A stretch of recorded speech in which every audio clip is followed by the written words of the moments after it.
Okay, so in this short video, we're going to look at Petelin and Cullen. Cullen concerns non est factum, the "it is not my deed" doctrine of law, and it deals with a mistake as to the nature of a document.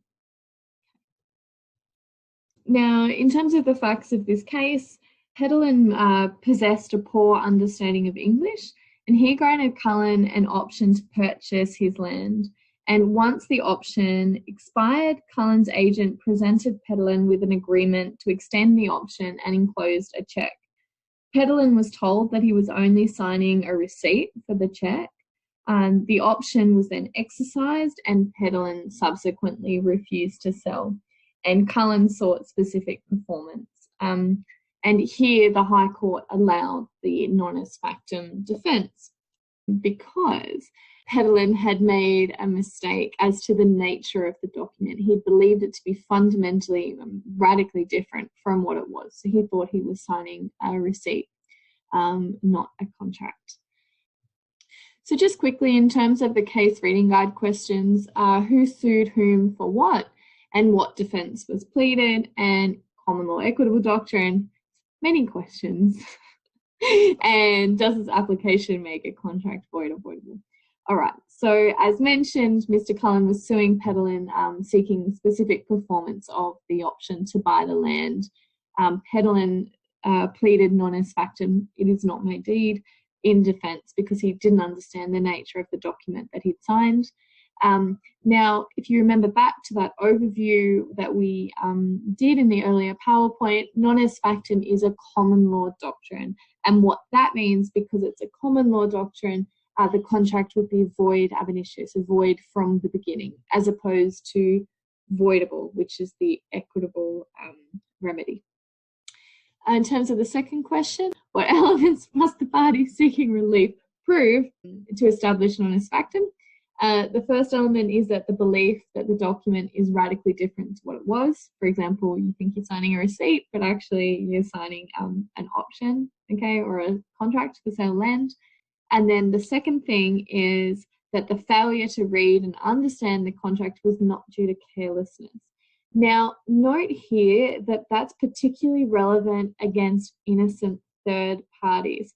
In the Petelin case itself at 361, the High Court stated that carelessness was not actually required in Petelin's case. And in that instance, because Cullen wasn't innocent, he knew of the circumstances. And so Petelin's belief that the document was a receipt was actually engendered by the representation from Cullen. Okay, and then the High Court goes on to actually state that in any case, Petelin was not careless, which is one of our later questions. In terms of the third question, so in what circumstances did the High Court note that it was particularly important that the party seeking relief establish that they had not been careless? And that's as against third parties, because making the contract void is a drastic remedy and can cause injustice to third parties. So innocent people should be able to rely on documents signed by others. There's that underlying policy consideration there. In terms of the fourth question, so what did Petelin think he was signing? He thought he was signing a receipt, but note that he doesn't actually state this in the evidence. I've actually got an excerpt from the transcript here. Okay. In fact, nowhere in his evidence did the appellant explicitly state that this was his belief, that it was a receipt that he'd signed. And so the following questions and answers were recorded in the transcript. So the question, "You never thought it was a receipt, did you?" To which he answered, "Well, you see, Mr. Clement said to me that this is for the $50, Mr. Clements being the agent of Cullen, this is for the $50, and I thought he was an educated man and he knows what he's talking about." And then the question, "But you've never thought that this was a receipt, have you?" And his answer, "I can't say yes or no." The Court of Appeal had actually relied upon that last answer to support the conclusion that Petelin had actually failed to establish that he believed the document was radically different from what it in fact was. However, that interpretation didn't wash with the High Court, who found that first element to be quite easily established. So going back to our question 4 then, so what did Petelin think he was signing? A receipt? Probably, okay, according to that transcript. And then had he actually been careless? And at 361, the court states that carelessness wasn't actually required in this instance here, because Cullen wasn't innocent. He knew that Petelin was labouring under this mistake. But in any case, the court stated that Petelin hadn't been careless, remembering that he had poor English skills, so he couldn't read English very well.